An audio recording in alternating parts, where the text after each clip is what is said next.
मैं तुलिका दत्ता, आप देख रहे हैं सत्य आप तक। आज हम हैं राजनगर पार्ट 2 एच ब्लॉक गली नंबर 16 में, और यहाँ लोगों की समस्या है कि जल बोर्ड का जो सप्लाई का पानी है वो सीवर का पानी आ रहा है, गंदा बदबूदार पानी आ रहा है। हम यहाँ के रिहायशी लोगों से भी जानेंगे कि ये समस्या उनकी कब से है। नाम? मेरा नाम संजीव मलिक है और मैं 1990 से यहाँ पे रह रहा हूँ जी। इतने साल हो गए हमारे को यहाँ पे रहते हुए, पर पिछले 1.5-2 सालों से जो यहाँ नर्क वाली ज़िंदगी हम लोग जी रहे हैं। सीवर ब्लॉक रहते हैं हमेशा। कंप्लेंट करें तो हमारे जेई साहब जो हैं हर्षित वर्मा जी, वो कंप्लेंट को बिना अटेंड किए बंद कर देते हैं। जब दोबारा 1916 को फोन किया जाता है तो बताते हैं आपकी कंप्लेंट सोल्व हो गई है और आप कंप्लेंट बंद कर दीजिए। दिल्ली जल बोर्ड का एडमिनिस्ट्रेशन यहाँ पूरी तरह से फेल हो चुका है कि दोनों के दोनों काम, दिल्ली सीवर और दिल्ली का जल का पानी देने का जो काम दिल्ली जल बोर्ड वो पूरी तरह से फेल हो चुका है। इसमें ना सीवर की सफाई कर पा रहे हैं वो, ना ही साफ पानी दे पा रहे हैं। इसलिए मैडम मेरा नाम जिलेबी है। आप यही हाँ, मैं यही रहता हूँ। 16 के निवासी हैं? 16 नंबर गली का वासी। बताया ये पानी आपके यहाँ कब से आ रहा है और क्या स्थिति? मैडम मैंने 1.5 साल हो गया वोटर के साथ। कौन विधायक हम यही नहीं जानते हैं। वोट तो दे दी उनको, लेकिन ये नहीं पता ना हमारा विधायक ही कौन है। ऑफिस में जाते कभी मिलता नहीं है। मेरा नाम प्रकाश कुमार वैश्य है जी। 16 नंबर गली के निवासी हैं? गली में जाते हैं जी। पानी की समस्या हम 1.5 साल से फेस कर रहे हैं। गंदा पानी आता है, शुरू में देखो तो ये अच्छा पानी आ रहा है, पर कब ये गंदा पानी आ जाएगा, पूरा भरा पानी साफ आ जाएगा। वो पानी के टंकी जो पानी की समस्या से पिछले 1.5-2 साल से इतना ज़्यादा हम परेशान हैं, और हमारे साथी जितने भी हमारे पड़ोसी हमारे संजीव भाई ज़्यादा बुरी हालत होती है क्योंकि पानी आ जाता है ना, उसके बाद पूरी टंकी खराब हो जाती है, भर जाता है। बेकार समस्या चल रही है। तो पानी मुश्किल से 20 या 25 मिनट आता है, उसमें भी पहले गंदा पानी आता है। 1.5 साल से और बहुत परेशान है पानी की वजह से कि मतलब हर किसी को प्रॉब्लम, किसी को पेट दर्द हो रहा है, किसी को लूज मोशन हो रहा है, ये सब पानी कब 2 से 3 महीने हो गए। हाँ जी। आप गए थे विधायक जी के ऑफिस में? जी हाँ। क्या एश्योरेंस मिला आपको? उन्होंने बोला कि देखते हैं जी करते हैं, अभी तक इसका कुछ हुआ है। मतलब 2 महीने से अभी तक कुछ नहीं हुआ है। जी। क्या कहना चाहेंगे आप? पानी सीवर का जी। पानी है जी। और गंदा पानी आता है, 20 मिनट से ज़्यादा पानी नहीं आता है। जैसे हम टंकी भरते हैं, टंकी भरेंगे तो थोड़ा पानी तो साफ आएगा, फिर बीच में गंदा आ जाता है, जिसके कारण पूरी टंकी हमें साफ करनी पड़ती है। अगर कभी हमने टैंकर भी बुक करा है तो बोलते हैं कि तुम्हारी कंप्लेंट हम किसी को फॉरवर्ड कर देंगे, लेकिन है ना उसके बाद महीना हो जाता कोई टैंकर नहीं आता। सबसे बड़ी प्रॉब्लम तो ये है कि आप देख रहे हैं कि किस तरह से लैट्रिन सीवर से निकल रहा है। सबसे ज़्यादा प्रॉब्लम ये है, और इसका रिजल्ट क्या निकलेगा वो भी आप अच्छी तरह से जानती हैं कि पूरी गली के अंदर बदबू आ रही है। हम जो है ना घर के अंदर सो नहीं सकते हैं, इधर उधर कहीं भी नहीं सो सकते हैं। उधर का आदमी है, दोनों के दोनों बैठ निकल, ठीक है ना। और अभी 1 मिनट में और बोलूँगा तो मैं घूम जाऊँगा क्योंकि मैं खुद बीमार पड़ा हूँ। अच्छा, दूसरी समस्या तो सभी को पता है कि यहाँ पर जो है ना इसका पानी गंदा पानी आ रहा है, जल बोर्ड का गंदा पानी। राजनगर निगम पार्षद पूनम भारद्वाज जी के ऑफिस में, और हमारे साथ पूर्व विधायक प्रत्याशी आम आदमी पार्टी सुरेंद्र भारद्वाज जी हैं। आइए उनसे जानते हैं हम जनता के कुछ प्रश्न। भारद्वाज जी, आपका सत्य आप तक न्यूज चैनल में हार्दिक स्वागत है, और मैं आपसे सबसे पहले ये जानना चाहूंगी कि हमने सत्य आप तक राजनगर पार्ट 2 में सीवर की समस्या देखने को मिली। तो जैसा कि लोगों ने हमें बताया कि ये सीवर जो है वो कुछ दूरी पे एमसीडी के सीवर से कनेक्टेड है, और जल बोर्ड के सीवर ओवरफ्लो होने के कारण वो एमसीडी के सीवर में जाता है पानी, और उसके जरिए वो पानी, नालियों के जरिए वो पानी सड़क पर आता है। इस विषय में आप इसको स्पष्ट करें कि क्या कहना चाहिए? बहुत बहुत धन्यवाद जी। आप बाइट लेने आए और आपने एक राजनगर की आवाज़ उठाई और राजनगर के दर्द को आपने समझा, उसके लिए बहुत बहुत धन्यवाद आपका। जो एमसीडी का कोई सीवर ही नहीं होता है, क्योंकि ये है ना बहुत सारे लोगों को भ्रम है 93 से पहले यहाँ पर म्यूनिसिपल कॉर्पोरेशन होती थी, तब विधायक नहीं होते थे। 93 के अंदर जब दोबारा से विधायक के चुनाव हुए तो उससे पहले एमसीडी के पास, डीटीसी भी एमसीडी के पास होता था, डेसू भी एमसीडी के पास होता था, जल बोर्ड भी एमसीडी के पास होता था। विधायक जब दिल्ली सरकार यहाँ चुनी गई तब ये डिपार्टमेंट दिल्ली सरकार को दे दिया गया एमसीडी के थ्रू। तो अब कोई भी सीवर है वो सीवर दिल्ली सरकार के अंडर में आता है, विधायक के अंडर में आता है, किसी भी काउंसिलर के अंडर में नहीं आता है। ये मैं आपके चैनल के माध्यम से कह रहा हूँ। मेरे से कुछ लोगों ने भी पूछा, मैंने कहा ठीक है, अगर भाई एमसीडी के अंदर आता है, मैं अपने लेटर हेड पे पूनम को बोलूँगा कि वो अपने लेटर हेड पे लिख के दे दें कि सीवर उनके अंडर में नहीं आता। और विधायक जी ये बात कह देते, विधायक जी लिख के दे दें लेटर हेड पे उनके नहीं आता, तो दूध का दूध पानी का पानी हो जाएगा। बिल्कुल।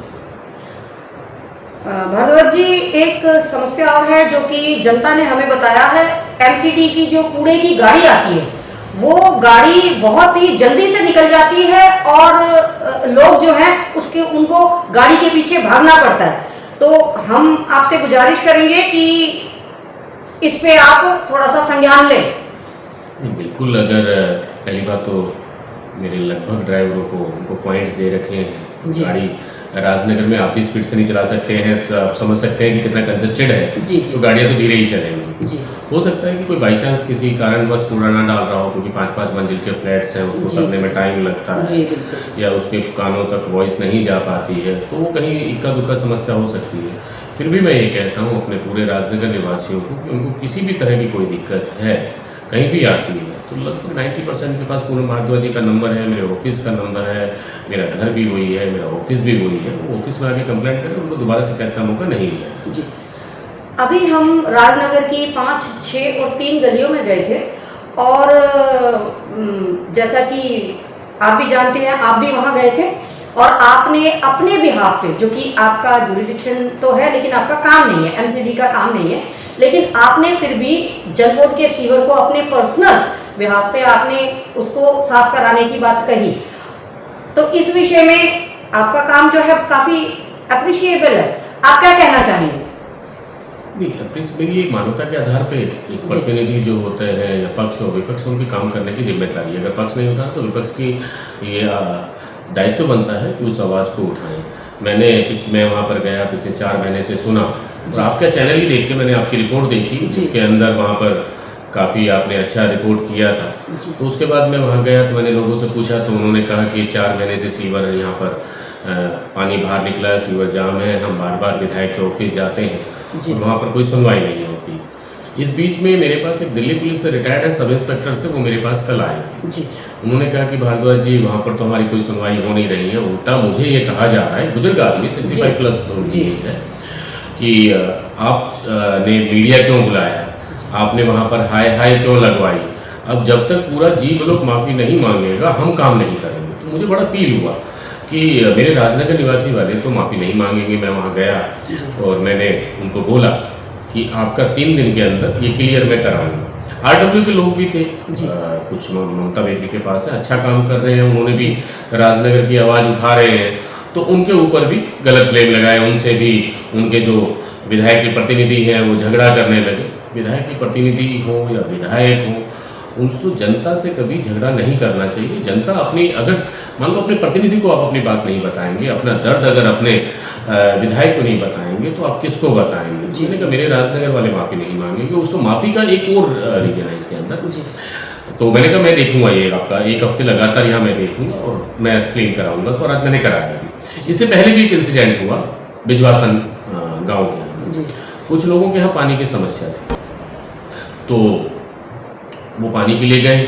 वहाँ पर आपने वीडियो भी देखी होगी, उनकी एग्रेसिव रूप में बात कर रहे थे, तो उनके प्रतिनिधि ने वहाँ पर जो भी तू मैं हुई हुई, उसके बाद में उस लड़के को, उनके फादर को ये बोला गया कि आप वहाँ पर माफ़ी मांगी। उन्होंने माफ़ी नहीं मांगी तो पुलिस के माध्यम से उनको उठवाया गया और थाने में उनसे माफ़ी मंगवाई गई। और जब तक आप माफ़ी नहीं मांगोगे, जब तक हम पानी नहीं देंगे आपको। आज पूरा गांव वो त्राही कर रहा है, वो लगातार अपनी कर रहे हैं कोशिश, जो भी उनको करना। मैं इतना ही कहूँगा कि जनता है सर पे बैठाती है, ये जनता तालियां भी बजाती है, जनता मिठाई भी खिलाती है। अगर जनता जनार्दन होती है, जनार्दन का मतलब भगवान होता है, इस भगवान को भी जनता का अगर अपमान करोगे तो कहीं के नहीं रहोगे। धन्यवाद सुरेंद्र भारद्वाज जी। आज हम हैं प्रदीप नवानी जी के पास, जो कि जाने माने एडवोकेट हैं दिल्ली हाई कोर्ट से, और हम उनसे जानेंगे गलियों की जो समस्याएं हैं जो कि RWA के मातहत उनको सुलझाने का प्रयास किया जा रहा है। हम उनके विषय में जानेंगे प्रदीप नवानी जी। जो जल बोर्ड के कर्मचारी हैं उनके द्वारा ये कहा गया है निवासियों को, लोगों को, जो रिहायशी लोगों को जिन्होंने अपनी पानी के लिए आवाज उठाई, उनसे कहा गया है कि आप माफी मांगे आप पहले, और आप RWA से कनेक्ट ना हो। RWA हमें लिख कर दिया जाए कि RWA से हमारा कोई संबंध नहीं है। ऐसे में आप क्या कहना चाहेंगे? नमस्कार मैडम, आपके दर्शकों को भी मेरा विनम्र नमस्कार जी। देखिए मैडम, ये बातें जो आपने पूछी हैं ये हमें भी सुनने में आई है सोशल मीडिया से, कि जो भी निवासी आवाज़ उठा रहे हैं, इवन मीडिया के सामने भी आ रहे हैं, या इवन अपने कमेंट्स भी कर रहे हैं सोशल मीडिया पर जी। उनको ये कहा जा रहा है कि जब तक वो लिखित में माफ़ी नहीं मांगेंगे तब तक उनकी गलियों का काम नहीं होगा। और अगर ये एलिगेशन, ये आरोप सही है तो इससे शर्मनाक कुछ नहीं हो सकता, और राजनीति का इससे बड़ा पतन मैंने तो अपने जीवन काल में मैडम अभी तक देखा नहीं जी। और एक बात मैं क्लियर कर देना चाहता हूँ कि राजनगर पार्ट 2 की देव तुल्य जनता किसी के भी आगे नहीं झुकेगी, ना किसी से माफी मांगेगी। स्वच्छ माहौल, स्वच्छ एटमॉस्फेयर, क्लीन एटमॉस्फेयर, ये इनका फंडामेंटल राइट है। लीगल राइट तो नहीं कहेंगे, फंडामेंटल राइट है। और अपने फंडामेंटल राइट अगर इनको नहीं मिल रहे हैं तो इनको मीडिया के सामने या किसी भी लोकतांत्रिक डेमोक्रेटिक तरीके से अपनी आवाज़ उठाने का पूरा हक है। राइट टू स्पीच के तहत इनका ये राइट कवर है। और अगर ये धमकी दी जाएगी तो हमने साफ कह दिया है कि आइंदा से जब भी ऐसी बातें कोई भी करे, चाहे वो किसी राजनीतिक पार्टी से संबंध रखता हो, चाहे विधायक कार्यालय से संबंध रखता हो, चाहे जल बोर्ड से हो, उसको रिकॉर्ड करें, हमें भेजें, ताकि हम आर्टिकल 14 ऑनरेबल हाई कोर्ट के सामने इस डिस्क्रिमिनेशन को लगा सके, और उस संबंधित चाहे वो कोई भी राजनीतिक पार्टी हो, उसके नेशनल हेड को, उसके स्टेट हेड को भी उस क्लिप्स को भेजे RWA के लेटर हेड में, और उनसे उनका स्टैंड हम आगे जानेंगे। जी प्रदीप जी, क्या कहना चाहेंगे, क्योंकि जनता उम्मीद रखती है प्रशासन से, अपने चुने हुए प्रतिनिधि से, और जब जनता तीसरे निकाय को यानी कि RWA को चुनती है तो कहीं ना कहीं जनता निराश होती है। तो आप क्या कहना चाहेंगे?